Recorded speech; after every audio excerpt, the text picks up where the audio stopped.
Hi friends, ఈరోజు మనం త్రిశంకుడు అనే మహారాజు గురించి సంక్షిప్తంగా తెలుసుకుందాం. ఇక్ష్వాకు వంశరాజులలో త్రిశంకుడు ఒకరు. బొందితో స్వర్గాన్ని చేరాలని అతని కోరిక. తన రాజగురువు వశిష్ఠునికి తన కోరికను తెలిపాడు. అది అసాధ్యం అని గురువు గారు చెప్పారు. మరి గురుపుత్రుల్ని కూడా వేడుకున్నాడు తనని బొందితో స్వర్గానికి పంపమని. వారు కూడా ఒప్పుకోలేదు.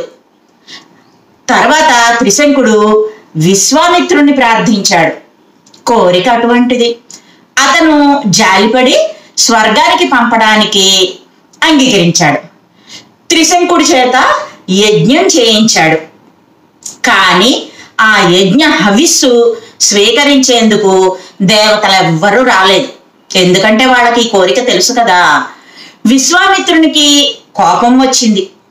త్రిశంకుడితోటి, నువ్వు బొందితో స్వర్గాన్ని చేరుకో, నా తపఫలం అంతా నీకు ధారపోస్తున్నాను అన్నాడు. త్రిశంకుడు స్వర్గాన్ని చేరుకున్నాడు.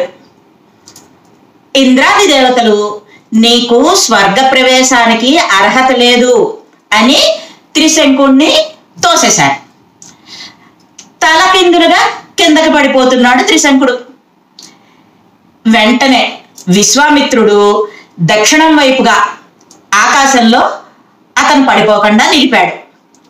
సృష్టికి ప్రతిసృష్టి చేసి సప్త ఋషుల్ని, నక్షత్ర మండలాన్ని అతని చుట్టూ ఏర్పాటు చేశాడు. ఈ విశ్వామిత్ర సృష్టి అంతటిని జ్యోతిర్మండలానికి వెలుపల ఉంచారు ఇంద్రాది దేవతలు.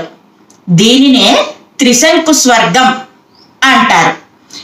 ఇక త్రిశంకుడు నిజ స్వర్గాన్ని చేరుకోలేక, భూమిపైకి రాలేక, తలకిందులుగా జ్యోతిర్మండలం అవతల ఆకాశంలో ఉండిపోయాడు.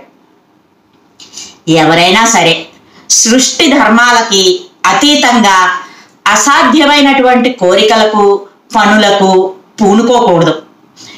మనకు నిర్దేశించిన ధర్మానికి విరుద్ధంగా జీవన ప్రయాణాన్ని సాగించకూడదు. చేస్తే ఇలాగే ఎటు కాకుండా మిగిలిపోతారు. మరొక మంచి విషయంతో మళ్ళీ మీ ముందుకు వస్తా. Bye friends.